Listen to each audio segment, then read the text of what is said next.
The Nativity story is one of hope, faith, and the triumph of good over evil.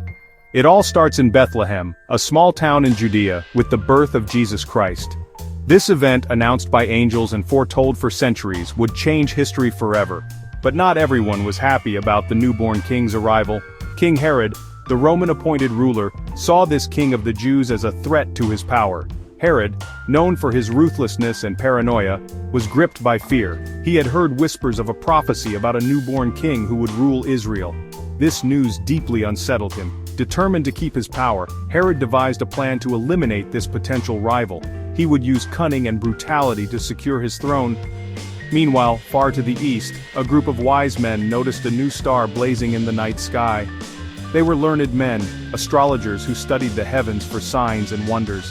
This particular star, they knew, signified the birth of a great king in Judea. Driven by faith and a thirst for knowledge, they embarked on a long and arduous journey, following the star's celestial guidance. The wise men's journey was fraught with challenges. They crossed vast deserts, navigated treacherous mountains, and braved the uncertainties of foreign lands. Their faith in the star's guidance never wavered, their hearts set on witnessing the fulfillment of the prophecy. Little did they know, their arrival would set in motion a chain of events that would forever alter the fate of the newborn king and his family. After months of travel, guided by the star, the wise men finally arrived in Bethlehem. The star stopped over the house where the young Jesus resided with his parents, Mary and Joseph. Overwhelmed with joy and relief, the wise men dismounted their camels and approached the humble abode. They carried with them gifts fit for a king: gold, frankincense, and myrrh. Each gift held a specific significance. Gold, the most precious of metals, symbolized Jesus' kingship. It was a tribute to his divine right to rule, a recognition of his sovereignty over all creation. Frankincense, a fragrant resin burned as incense, represented Jesus' divinity. Its sweet aroma, rising to the heavens, signified prayers and offerings made to God.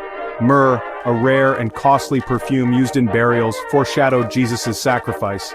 It hinted at his future suffering and death, a poignant reminder of the price he would pay for humanity's sins.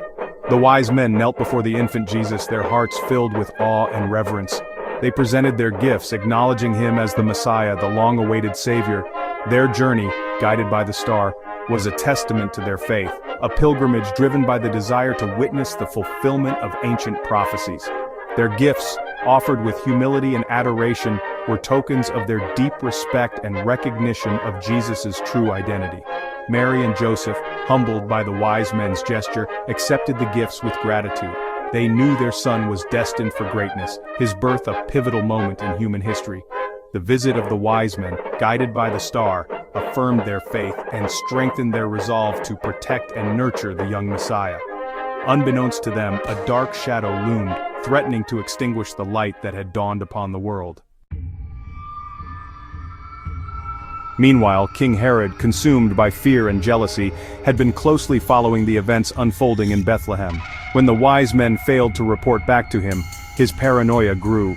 Furious and desperate, Herod hatched a sinister plan. He summoned his advisors and issued a chilling decree: the massacre of all male infants in Bethlehem, 2 years old and younger. Herod believed this barbaric act would eliminate the threat to his throne, ensuring his reign would continue unchallenged.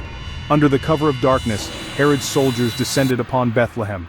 The once peaceful town was filled with the cries of mothers and the screams of innocent children. The soldiers, acting on Herod's cruel orders, showed no mercy. They went from house to house, brutally killing every male infant they could find. The streets ran red with the blood of innocents. This horrific event, known as the Slaughter of the Innocents, sent shockwaves throughout Judea. The air was heavy with grief and despair. Herod's reign of terror had reached a new low, his thirst for power leading him to commit unspeakable atrocities.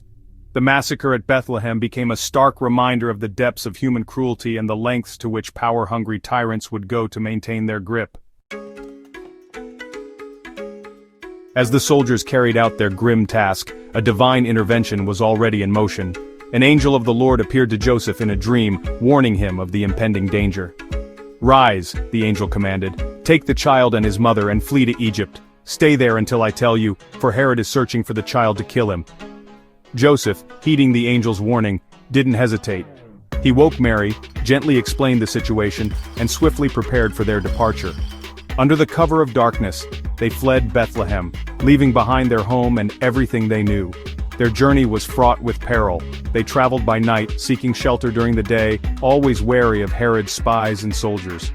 Their faith in God's protection was their only solace, their love for Jesus their guiding light. The Holy Family's flight into Egypt marked the beginning of a new chapter in their lives.